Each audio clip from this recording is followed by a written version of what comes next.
यह 11वां अध्याय पूर्ण हुआ। आइए आज इसका सार संक्षेप हम लोग इस पर चिंतन मनन करें।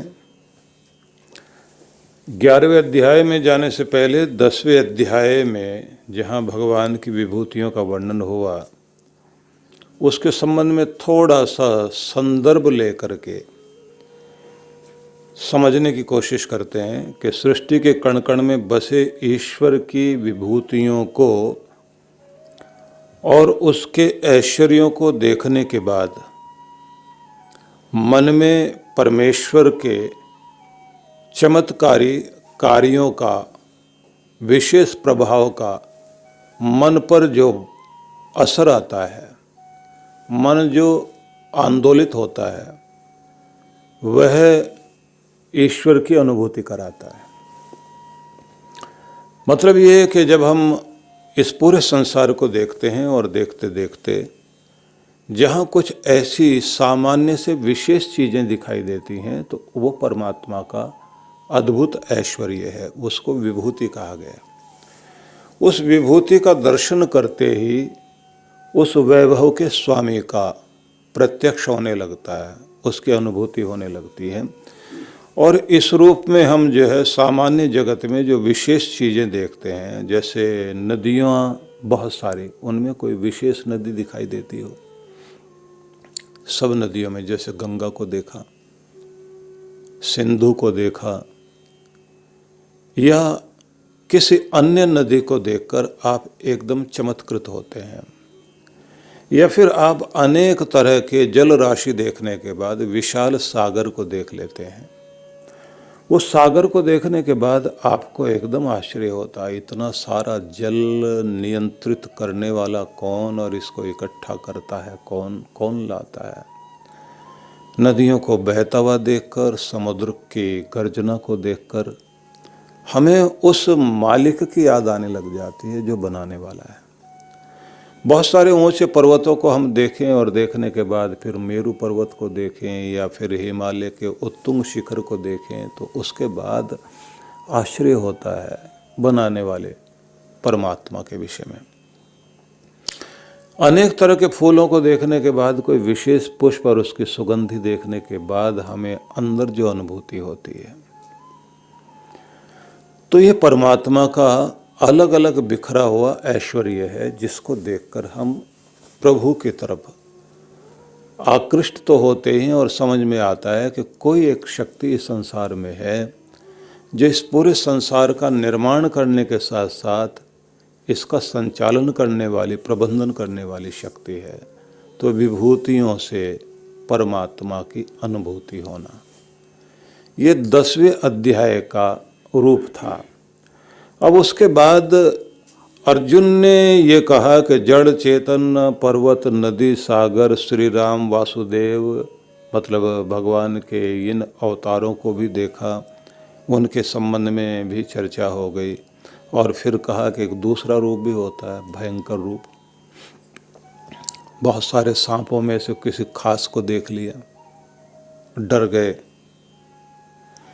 और इसी तरह से बहुत सारे हिंसक जानवरों में किसी व्याघ्र को देख लिया, तो वो भी परमात्मा की एक विभूति है जो डराने वाली चीज़ है। आकर्षण वाली चीज़ें हैं तो कुछ वो भी हैं जो डराने वाली चीज़ें हैं। कुछ ऐसी चीज़ें हैं जिनसे हम बचकर भागते हैं, लेकिन परमात्मा क्या क्या बनाकर बैठा हुआ है, ये सब चीज़ें देख करके हम लोगों को परमात्मा की अनुभूति होती है। तो ये विभूति उसे अलग अलग वस्तुओं में संसार में दिखाई पड़ी अर्जुन को। तो अब वह कहता है कि मैं इस आपके बिखरे हुए ऐश्वर्य को एक अखंड में देखना चाहता हूँ। तो इसलिए उसने ये कहा, दृष्टुम इच्छामि ते रूपम पुरुषोत्तम। वह श्री कृष्ण ने वह विराट रूप दिखाया, दिखाकर उसके सामने झटका दिया कि यह भी रूप है जिसको तुम 2 भुजाओं वाला रूप देखकर सामान्य मनुष्य की तरह व्यवहार कर रहे थे। अब तुम उसके अंदर के विराट रूप का दर्शन करो। और जब वह इन सब रूपों को देखता है तो उसके बाद उसकी स्थिति क्या होती है वो भी इस अध्याय में है। अर्जुन एक स्थान में एक में अनेक और अनेकों को एक रूप में देखने का इच्छुक है, तो इसलिए श्री कृष्ण उसको कहते हैं इहेकस्थम जगत कृष्णम पश्य अद्य सचराचरम। मतलब भगवान श्री कृष्ण ने अर्जुन से ये कहा कि तुम मेरी इसी देह में यहीं पर सारे जगत को, जो चर और अचर जगत है, जड़ और चेतन है, इस सब को तुम एक स्थान पर सिमटा हुआ देखो। तुम अभी तक जो खंड खंड रूप में भगवान की लीला देख रहे थे, अब उसको तुम एक ही मेरी देह में एक ही स्थान पर यहीं इसी जगह पर खड़े खड़े ही जो चर अचर जगत है उसको तुम देखो। लेकिन उसके बाद उन्होंने ये भी कह दिया न तो माम शक्य से दृष्टुम अनेन एव स्वचक्षुषा, अपने इन चर्म चक्षुओं से, मानवीय आंखों से तुम मुझे इस रूप में नहीं देख सकोगे। फिर दिव्यम ददामि ते चक्षु पश्य में योगेश्वरम, मैं तुम्हें दिव्य दृष्टि देता हूं कि जिससे तुम मेरे इस योग ऐश्वर्य को देख सको, मतलब मेरी ईश्वरीय शक्ति को देख सको। तो उस समय फिर उसको वो एक दिव्य दृष्टि देते हैं जो हम इस अध्याय में सुन चुके हैं, लेकिन अभी समरी में वो सब चीज़ें आपको याद कराई जा रही हैं। इस दिव्य दृष्टि को क्या कहा जाएगा, तो यह एक आध्यात्मिक अनुभव है जो उसे कराया गया।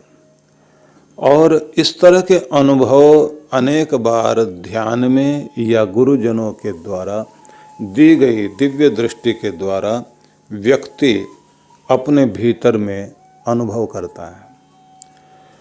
और इस अध्याय में ये भी ध्यान रख लेना कि 4 मुख्य बिंदु रहे हैं। ये 4 पॉइंट्स थे इसमें। एक तो आ गया दिव्य चक्षु, दूसरा जो है विश्वरूप परमात्मा का, तीसरी एक चीज रही है कि निमित्त मात्र हो जाओ अर्जुन, तो निमित्त मात्र का वर्णन है। और चौथी चीज जो है इस अध्याय में जो रही है, भगवान का विकराल रूप और सौम्य रूप। तो दिव्य चक्षु प्रत्येक व्यक्ति के पास दी गई जो चर्म चक्षु हैं उनसे हम लोग काम लेते हैं, जो हमारी 2 आँखें हैं। लेकिन एक तीसरा नेत्र सबके पास में है जिसको हम अंतर चक्षु कहते हैं, अंत प्रज्ञा कहते हैं। अनेक विशेष कार्य जो है हम उसी से करते हैं, इसी से हम अनुमान लगाते हैं, इसी से दूरदृष्टि रखते हैं, इसी से भविष्य का दर्शन करके हम कल्पना करके अपने कार्य करते हैं। और यही वो चीज़ है कि जिसके आधार पर आज विज्ञान जो है वो चांद सितारों तक पहुंचा है, और उसकी कल्पना शक्ति इसी अंत प्रज्ञा से, इसी तीसरे नेत्र के प्रभाव से व्यक्ति ने ये कल्पना की कि मैंने जो यान बना रहा हूँ इस बात को ध्यान में रख करके कि यह उतरेगा चंद्रमा में, मंगल ग्रह में या शुक्र ग्रह में, मैं इसको इस तरह से इन परिस्थितियों के बीच में इस तरह वहाँ उतारूँगा, ये हिस्सा इसका यहाँ पहले अलग होगा, फिर इसमें से ये अलग होगा, फिर वहाँ ये उतरेगा। जब ये यान उतर जाएगा तब उसके अंदर से एक हेलीकॉप्टर टाइप की चीज़ निकलेगी जो उसमें चक्कर लगाएगी। उसके अंदर बहुत सारे ऐसे कैमरे होंगे जो वहाँ का फ़ोटो लेंगे, वहाँ की जलवायु के विषय में बताएंगे। और इसी के अंतर्गत हमने एक ऐसा भी यंत्र रखना है जो उस यान से बाहर निकलकर वहाँ की मिट्टी खोदकर लेकर आएगा और फिर अंदर चला जाएगा। ध्वनियाँ भी, दृश्य भी, वहाँ के वातावरण भी उसकी इमेज से लेकर के, छवि से लेकर के उसके सारे वीडियो भी भेजेगा। तो ये मनुष्य ने कल्पना की चीज़ बनाई, और बनाने के बाद परिणाम देखिए कि आज मनुष्य उस चीज़ के लिए सफल होगा। तो ये कौन सी दृष्टि है? मनुष्य के पास में अंत प्रज्ञा है, मनुष्य के पास में वो तीसरा नेत्र है जिसका वो प्रयोग करता है। उन ऋषियों के पास में ऐसा क्या था कि जिन लोगों ने अपनी साधना के द्वारा ग्रह नक्षत्रों के संबंध में जानकारी ली, गणित के संबंध में जानकारी ली, विज्ञान के संबंध में जानकारी ली। उन्होंने अनेक तरह के अस्त्र शस्त्र प्रक्षेपास्त्रों का निर्माण किया। उन लोगों ने यान विमान और वाहन सब तरह की चीज़ों का निर्माण किया। मनुष्य ने जो आदिकाल से चलते चलते अब तक जितनी भी खोजें की हैं, जितनी उसने अपनी बुद्धि से की हैं, अपने सामने के अनुभव से किए हैं, कोई एक चीज़ ऐसी भी व्यक्ति के पास में होती है जो उसके मस्तिष्क में ब्रह्मांड से आती हुई किरणों के द्वारा कुछ नए नए आइडियाज, कुछ नए नए विचार व्यक्ति के अंदर पनपते हैं और फिर उन्हें लेकर व्यक्ति काम करता है। कुछ ऐसी चीज़ें मनुष्य के अंदर हैं जो टेलीपैथी की तरह से काम करती हैं। यहाँ से हम किसी को याद कर रहे हैं और वहाँ वो व्यक्ति हमारे से मिलने के लिए चल पड़ता है। इसलिए ये ध्यान रख लीजिए, हमारे मस्तिष्क में ये शक्तियाँ हैं, हमारा जो ब्रह्मरंध्र है, जहाँ से हम हर समय ट्रांसमिशन का काम भी कर रहे हैं, रिसीवर का काम भी कर रहे हैं, तरंगे भेज भी रहे हैं और तरंगों को कैच भी कर रहे हैं। इसलिए एक योग्य गुरु जहाँ हमारे शरीर के अन्य भागों को विकसित करने के लिए प्रेरणा देता है, वहीं साथ साथ में हमारे मेमोरी बैंक को भी सही चीज़ों से भरता है, हमारे चित्त को अच्छा बनाता है। उससे भी कहीं अधिक होता है कि हमारी सुप्त शक्तियों को जागृत करता है। और ये सारी चीज़ें वो हैं कि जहाँ वह एक ऐसी दृष्टि, ऐसा दृष्टिकोण देता है कि व्यक्ति का IQ लेवल ही चेंज हो जाता है। और फिर उसमें वो सारी चीज़ें आ जाती हैं कि केवल एक ही तरह की चीज़ नहीं है, वो हमारी भावनात्मक बुद्धिमत्ता को भी जागृत करता है, जिसको हम इमोशनल इंटेलिजेंस कहेंगे। क्योंकि हमारा इंटेलिजेंस ही नहीं, इमोशनल इंटेलिजेंस को भी विकसित किया जाता है। हमारे सामाजिक व्यवहार की बुद्धिमत्ता को जागृत किया जाता है, हमारे कार्य कुशलता को जागृत किया जाता है। इसलिए वह व्यक्ति जो हमारे व्यक्तित्व में बहुत अच्छे परिवर्तन ला सकते हैं, उन्हीं को गुरुजन कहा जाता है। और वो गुरुजन जो है, शिक्षक होना, कोई चीज़ सिखा देना, एक अलग चीज़ हो सकती है। कोई हमारे लिए हमें टीच करे, वो एक टीचर हो सकता है। कोई हमारी अलग तरह से पढ़ने में सहायता कर ले, वो हमारे लिए ट्यूटर हो सकता है। कोई हमारे लिए उपदेश करे, वो कोई हमारा प्रीचर हो सकता है।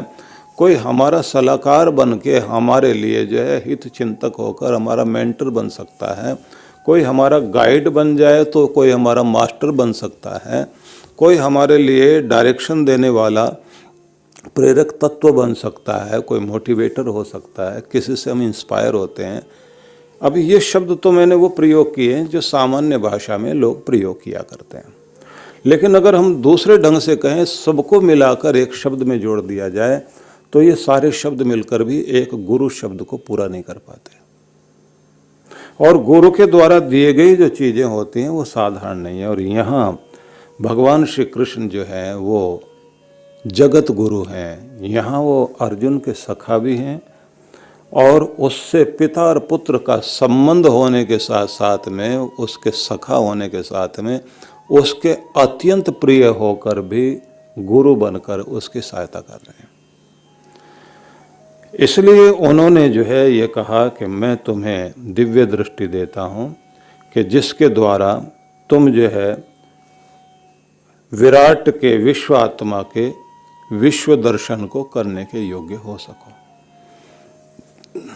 तो इस चीज़ को जानने के बाद में हम इस बात को भी जाने कि गीता हमें हमारे गंतव्य के संबंध में भी समझाती है कि जाना कहाँ, कि हम कहाँ पहुँचने के लिए दुनिया में हैं और हमें हमारा जो जानना चाहिए, जिसको ज्ञातव्य कहेंगे। एक तो हो गया गंतव्य, एक हो गया ज्ञातव्य। क्या जाना चाहिए, क्या जाना चाहिए, ये संदेश भी हमें गीता से मिलता है। और हमारा मंतव्य, हम क्या मनन करें और क्या माने, उस पर भी गीता हमें संदेश देती है। हमारा प्राप्तव्य, जो प्राप्त करने योग्य दुनिया में, उस पर भी गीता हमें संदेश देती है। इसलिए परमात्मा को अंतिम आश्रय स्थान माना गया और भगवान श्री कृष्ण जो है उनके लिए एक शब्द का प्रयोग हुआ है, धर्म गोप्ता। वो धर्म के रक्षक हैं और धर्म क्या है, सत तत्व के वे रक्षक बने हुए हैं। ब्रह्मांड की शक्तियों में जो कॉस्मिक फोर्सेज हैं, जो सनातन संगीत है, उसको भी धर्म कहा गया है कि उससे हम जुड़ें और उसकी सुरक्षा करते रहें। मतलब ये है कि रिदम से बाहर ना जाएं। प्रकृति के साथ मेल बैठाकर जब हम लोग चलने लग जाते हैं तब हम जो है परम धर्म का पालन करते हुए जीवन में आनंदित होते हैं। समस्या तब आती है जब हम उस रिदम से बाहर जाने की कोशिश करते हैं। घर के अंदर एक प्रेम का स्वर चलता हो तो वो एक रिदम है, लेकिन अगर कोई रुदन शुरू कर दे तो, और रुदन खुद ही शुरू ना करे बल्कि दूसरों को भी रुदन करने के लिए मजबूर कर दे, तो वहाँ लय बिगड़ती है। और जहाँ लय बिगड़ने लग जाती है उसी को कहते हैं ये अधर्म कर रहा है। पंछी चहचहाते हुए अच्छे लगते हैं, लेकिन कोई उनमें से किसी को मार कर गिराए और सारे पक्षी जो है चीखे चिल्लाएं तो वहाँ वो जो है लय बिगड़ जाती है। प्रवाहित होने वाली जो लय थी सृष्टि की, उसमें हमने कहीं ना कहीं भेद डाल दिया। तो इस तरह से जो है जो जीवन का धर्म है उसके साथ में जुड़कर चलना, इसे कहा गया है कि ये गीता का महान संदेश है। तो हमने ये समझा कि इस अध्याय में जहाँ दिव्य चक्षु के संबंध में बताया गया, वहीं पर विश्व रूप के संबंध में और निमित्त मात्र होने के संबंध में कहा है, और भगवान के विकराल और सौम्य रूप की चर्चा की है। क्योंकि इस पूरे अध्याय को जब हम लोग पढ़ते हैं तो पढ़ने के बाद अलग अलग तरह के संदेश समझ में आते हैं, लेकिन जैसे आंखें बंद करके बैठते हैं कि क्या क्या था, तब समझ में आता है कि ये सब चीजें हमें बताई गई जो जीवन का आधार है। तो दूसरी चीज है विश्व रूप, जिस पर हम लोग और ध्यान दें। अर्जुन को दिव्य दृष्टि मिली तो उसने अनंत रूपों को एक स्थान में, एक ही शरीर में घटती हुई घटनाओं को देखना शुरू किया, और वो देख रहा था कि आधारों का आधार भगवान है। आधार जिस पर हम टिके हुए हैं, तो इस पृथ्वी को भी कोई टिकाए हुए है। पृथ्वी का आश्रय सूर्य का जो तेजस्वी रूप है, तो उसमें भी कोई तेज दे रहा है। इस तेजस्विता को उसने देखना शुरू किया। उसने देखा कि अनेक नेत्र हैं, अनेक भुजाएं हैं, अनेक सिर हैं, अनेक मुख हैं, अनेक रूपों में भगवान धरती से आसमान तक और छोर पता नहीं लग रहा, चारों तरफ उनका इतना विराट रूप दिखाई दे रहा है। और इस सब को देखने के बाद वह जो सीमाओं में जीने वाला मनुष्य है वो असीम के दर्शन कर रहा है। हम सब लोग जो जीवन जीते हैं वो लिमिट में जीते हैं। हमारी अपनी लिमिट है, हमारी अपनी एक सीमा है। हम इतनी सीमा में, हर एक की सीमा बनी हुई, इतना ही खा सकते हैं, इतना पहन सकते हैं, इतना देख सकते हैं, इतने में चल सकते हैं, इतने में जी सकते हैं। और उनको अगर समेट दिया जाए तो वो देखने में लगता है कि हमारी आवश्यकताएं अपार हैं, बहुत हैं। लेकिन जब उनको समेट दिया जाए तो पता लगता है कि आदमी को तो कितना चाहिए। भले ही कितना बड़ा मकान किसी का क्यों ना हो, लेकिन सोने के लिए कितनी जगह चाहिए? 4 पाई भर की जगह चाहिए। मतलब 6 बाई 3 या 4 उतनी जगह में आदमी सोएगा। उसके कपड़े कितने भी अलमारी में भरे रहें, लेकिन है तो उतने ही जितने शरीर में पहने जा सकते हैं। उसकी थालियां भले सोने चांदी की हो सकती है, लेकिन रोटी तो सोने चांदी की नहीं होती। बल्कि सोने चांदी वाले को तो और ज़्यादा सामान्य खाना पड़ता है, क्योंकि उसको डाइजेस्ट करना मुश्किल रहता है। आदमी की आवश्यकताओं की बात वही होती है, जैसे भर्तृहरि जो है, क्योंकि प्रसंग सुना देना ज़्यादा उचित रहेगा। भर्तृहरि वैराग्य बोध से युक्त हुए तो सब कुछ छोड़कर जाने लगे। तो जाते जाते उनको लगा कि साथ क्या ले जाना चाहिए, जंगल में रहना पड़ेगा। तो समझ में आया कि सोने के लिए बिस्तर पलंग की जरूरत नहीं है, वो तो भगवान ने दे ही रखा है। किसी भी जमीन पर कहीं भी सो जाएंगे, वहीं से घास फूस बिछा के सो जाएंगे। पीने के लिए पानी है ही है, फल है, फल को और कंदमूल फलों को खा लेंगे। सर्दी गर्मी लगेगी, सर्दी होगी तो फिर वहीं के जो घास है उसी को ओढ़ करके सो लेंगे।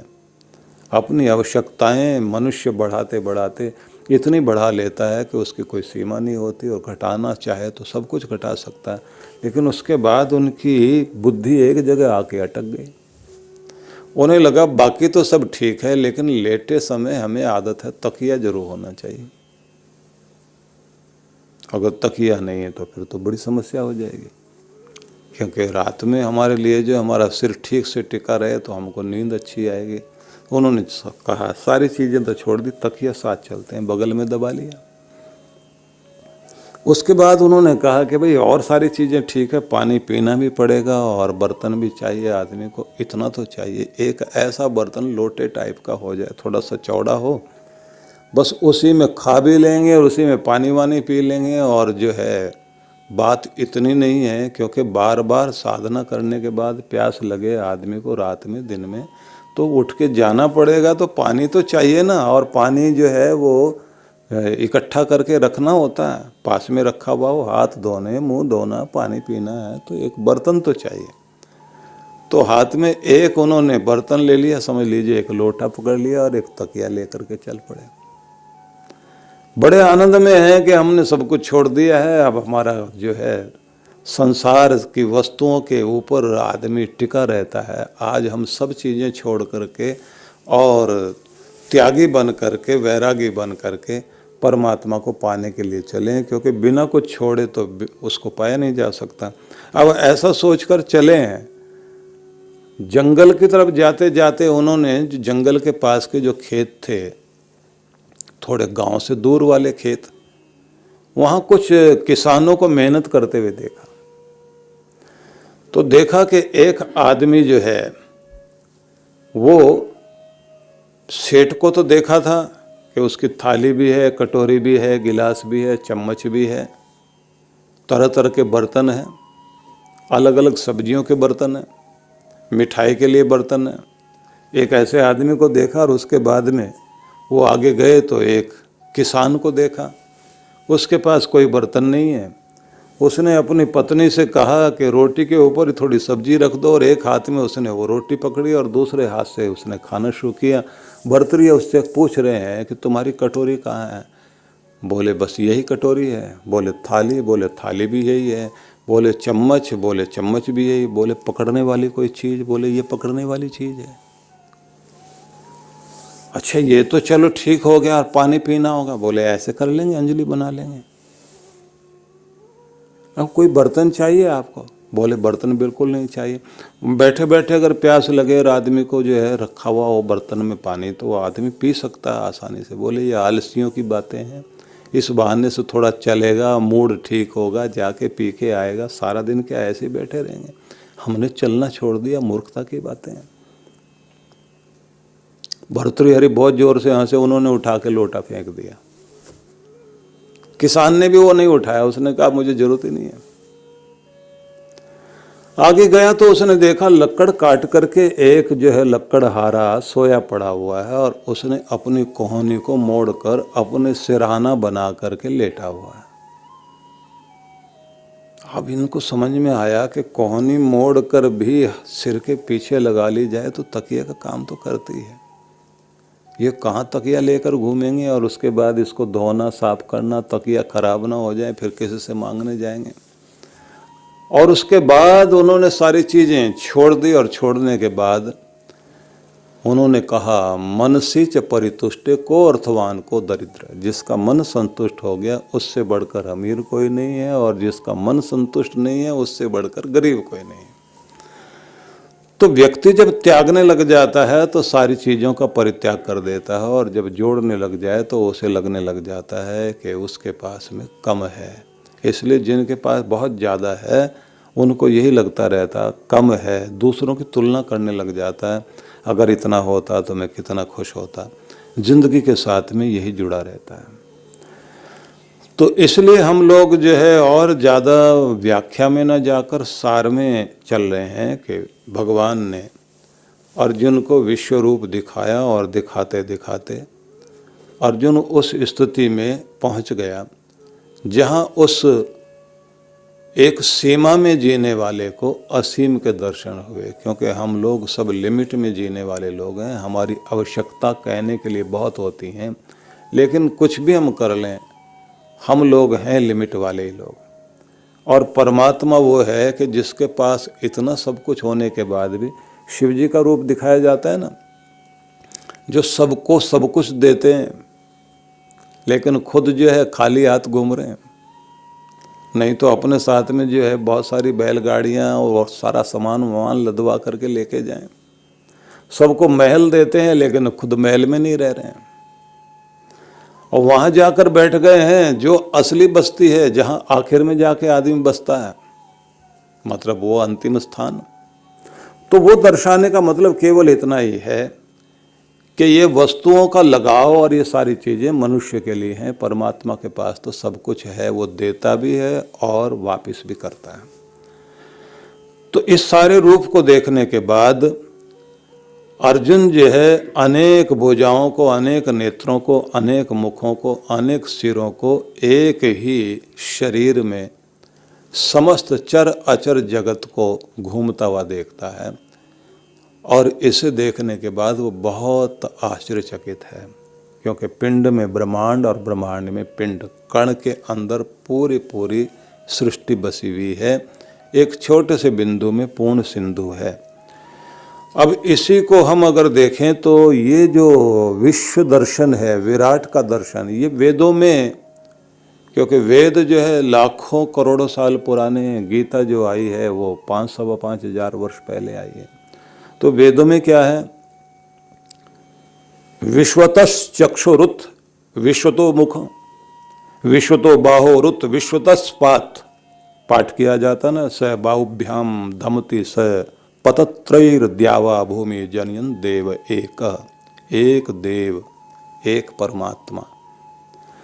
वही जो इस द्यावा पृथ्वी, द्योलोक और पृथ्वी लोक को संभाले हुए है, वो कैसा है, विश्वतस चक्षु, सब और आँख वाला, विश्वतो मुख और सब और उसके मुख हैं, विश्वतो बाहु सब और उसकी भुजाएं हैं, और विश्वतः पात मतलब सब और जिसके पांव है वही सब और पांव वाला, सब और भुजाओं वाला, सब और मुख वाला, सब और नेत्रों वाला, स बाहुभ्याम दमती, वही अपनी भुजाओं से द्योलोक और पृथ्वीलोक को एक अकेला पकड़े हुए संभाले हुए है, और वही सबकी रक्षा कर रहा है।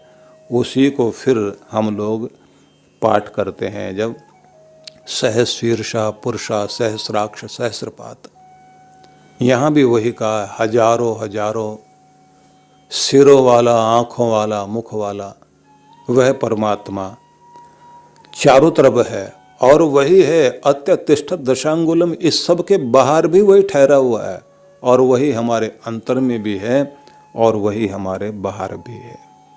तो उसको कहा है कि ये विराट का दर्शन है। इस विराट के दर्शन को योगी लोग जो है अपने अंदर देखते हैं, और भगवान की कृपा से अर्जुन ने इसको बाहर देखा। लेकिन मजे की बात यह, जैसे विनोबा भावे अपने संदेश में कहते हैं कि सुंदर तारा आकाश में चमक रहा हो तो बच्चे को लगता है कि जैसे कोई चमकता हुआ सुंदर फूल है, लेकिन अगर वही तारा प्रत्यक्ष रूप में सामने आ जाए तो आग का एक भयंकर गोला दिखाई देगा और डर करके व्यक्ति भाग भी नहीं पाएगा, क्योंकि तब उसके उस रूप का दर्शन होता है। तो अच्छा है कि हम अपनी लिमिट में रह करके, सीमाओं में रह करके उस असीम को दूर से देख लें और अपनी कल्पनाओं में देख लें तो अच्छा लगने लग जाएगा। लेकिन जैसे प्रत्यक्ष रूप में देखने की कोई बात आएगी तो फिर वो भयंकर रूप भी हो सकता है। जैसे अर्जुन ने ये कहा कि आपकी विभूतियाँ तो हमने देख ली, तो ये सारा सब कुछ अपना रूप जो है एक में दिखाइए। तो इसको देखने के बाद वह भयंकर रूप से देख करके डरा है, क्योंकि भगवान ने अपने आप को इस रूप में भी कहा, कालोस्मि लोकक्षय कृत्य प्रवृद्धो, मैं लोक का, समस्त लोकांतर का को नाश करने वाला बढ़ा हुआ काल हूँ। मतलब वह एक ऐसे काल हैं जो मूर्त है लेकिन अमूर्त जैसा। अब इसको समझ लीजिए, मूर्तिमान साक्षात है काल, आता है लोगों को लेकर जाता है, लेकिन अगर कोई पूछे कि काल है कहाँ, तो दिखाई नहीं देता। लेकिन इसी को कहा गया है, कालात स्रवंति भूतानि कालात वृद्धिम प्रयंति च, काले चास्तम निगच्छति कालो मूर्ति अमूर्तिमान।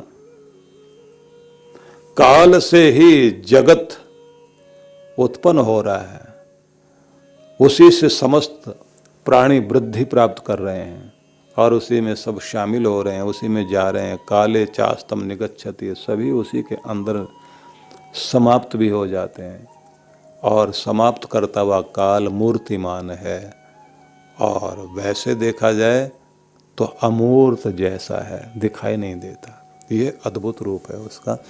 तो इस काल वाले रूप को, कालेश्वर वाले रूप को, महाकाल वाले रूप को कृष्ण भगवान ने दिखाया। 1 से 34वें श्लोक तक जब हम पाठ करते हैं इस 11वें अध्याय का, तो यहाँ भगवान के विकराल रूप का दर्शन कराया गया। और 34 के बाद जो 35वें से लेकर के 55वें श्लोक तक जो है आप देखेंगे तो भगवान के सौम्य रूप का प्रत्यक्ष कराया गया है। मजे की बात यह है कि सभी धर्मों में, मतों में, पंथों में, संप्रदायों में भगवान के सौम्य रूप का ही दर्शन कराया गया है। कहीं पर भी किसी ने विकराल रूप का दर्शन नहीं कराया गया है। विकराल रूप की जहाँ भी चर्चा आ गई, वहीं पर उन लोगों ने किसी न किसी शैतान की चर्चा कर दी है कि कुछ मीठा मीठा देने वाला तो भगवान है, लेकिन जो कुछ भी दुनिया में कड़वा घट रहा है उसको तो शैतान करा रहा है। शैतान आ जाता है और शैतान आकर के काम खराब कर देता है। जब हम नेकी करते हैं तो नेकी करने के लिए नेकी का फरिश्ता हमें जो है नेक कार्यों में लगाता है, और जैसे ही हम कुछ गलत करते हैं तो सबके कंधे पर बदी वाला फरिश्ता बैठा हुआ बदनीयत से हमारे द्वारा वो कुछ बुरा काम करवा देता, कोई बहका देता है हमको। तो इसको मानने वाले जो भी है, ईसाई जगत में है, मुस्लिम जगत में है, यहूदी जगत में है, तो वहाँ पर यही माना जाता है कि एक कोई शैतानी ताकत है, यह शैतान एक इतनी बड़ी चीज़ है जो इस दुनिया में जो कुछ बुरा घट रहा है वो करवा रहा है। तो उस विषय में हम ना जाकर के हम केवल इतनी बात करना चाहते हैं कि गीता में या हमारे हिंदू धर्म में इस बात को समझाया गया है कि परमात्मा के दोनों रूप हैं। कुछ बनाना है तो पुराना मिटाना पड़ता है, जब तक मिटाओगे नहीं तो नया बनेगा नहीं। इसलिए इस सृष्टि की व्यवस्था चल रही है, पुराने गए हैं तो नए आए हैं, पुराने पत्ते गिरेंगे तो नई कौपलें निकलेंगी, और इसी को वसंत ऋतु कहते हैं। और ये पतझड़ और वसंत का मौसम जैसे चलता है पेड़ पौधों में, पृथ्वी में, ऐसे जिंदगी के साथ में कुछ वसंत हम जीवन के देखते हैं, और उसके बाद में फिर शांत अवस्था और शांत अवस्था, अंत वाली अवस्था, जहाँ हम जो है शरीर को भी परित्याग कर देते हैं एक नए जन्म के साथ। इसलिए अपने यहाँ पुनर्जन्म का सिद्धांत भी माना जाता है, जिसको दूसरे लोग नहीं मानते। तो इसलिए यहाँ दोनों रूपों का दर्शन कराया गया, और दर्शन कराने के साथ साथ में बताया गया है कि ये तीनों रूप भगवान के ही हैं। ब्रह्मा वाला रूप भी, विष्णु वाला रूप भी, और रुद्र वाला रूप भी। एक के द्वारा रचना, दूसरे के द्वारा संचालन, तीसरे के द्वारा संहार। और ये तीनों चीज़ें जीवन का अंग हैं। इन तीनों को भी ये कहा गया है कि कहने के लिए ये तीन हैं, तो देखा जाए तो ये एक ही है। ये एक में ही तीन शक्तियां हैं। इसलिए अर्जुन जब इस सब चीजों को देख लेता है तो उसके बाद में फिर वो स्तुति गान शुरू करता है।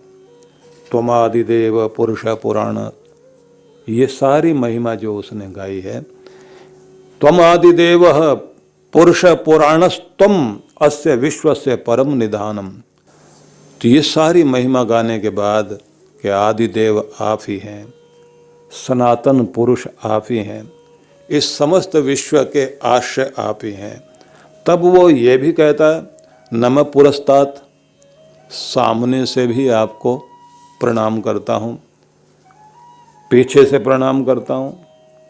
और ये सब कहते कहते सब और से सब रूपों में हे भगवान आपको प्रणाम करता हूँ। और केवल प्रणाम ही नहीं, उसने फिर ये भी कहना शुरू किया, तस्मात् प्रणम्य प्रणिधाय कायस प्रसादये त्वाम अहम ईशम इड्यम, मैं आपको प्रसन्न करने के लिए साष्टांग प्रणाम करते हुए आपका वंदन करता हूँ, अभिनंदन करता हूँ। बस आप इतनी कृपा करना, मुझसे ऐसे संबंध रखना और ऐसे बर्दाश्त करते रहना। अब यहाँ संबंध जोड़ता है अर्जुन, अपने संबंध जोड़ते हुए कहता है पिते व पुत्रस्य, ऐसे ही रिश्ता बना रहे जैसे पिता अपने पुत्र को, उसकी गलतियों को भी बर्दाश्त करता है और अब प्यार करना नहीं छोड़ता। जानता है कि उसके अंदर मूर्खताएं होती हैं और ये मूर्खता करेगा। सखे व सख्यु, जैसे दोस्तों में व्यवहार चलता है, जैसे मित्रों में व्यवहार चलता है। और फिर ये कहा प्रिय प्रियाया अर्हसि देव सोढ़ुम, कोई प्रिय व्यक्ति अपनी प्रिया के प्रति उसकी सारी चीज़ों को बर्दाश्त भी करता है और व्यवहार निभाता है। बस ऐसे ही मेरे देव आप मुझे बर्दाश्त भी करना और मेरे साथ रहना, मुझे कभी छोड़ना नहीं। वैसे व्यवहार के लिए कृष्ण भगवान को प्रार्थना करता है, लेकिन साथ में वह क्षमा याचना भी करता है। सखेति मत्वा प्रसभम यदुक्तम, हे कृष्ण हे यादव हे सखेति। यहाँ वो ये कहता है कि मैंने आपको जो है जबरदस्ती से भी, जिद करके भी, मूर्खता से भी कई तरह के व्यवहार किए, कई तरह का मैंने संबोधन भी दिया है आपको। अजानता महिमानम तवेदम मया प्रमादात प्रणयेन वापि, आलस्य के कारण खाते हुए, सोते हुए, उठते हुए, बैठते हुए न जाने किस किस तरह का व्यवहार किया होगा, संबोधन में व्यवहार किया है। तत्क्षामय, बस क्षमा कर देना। ये शरणागति है अर्जुन की। तो ये सब कुछ इस अध्याय में है, लेकिन भगवान अपने स्वरूप को दिखाने के साथ साथ एक उद्बोधन देते हैं।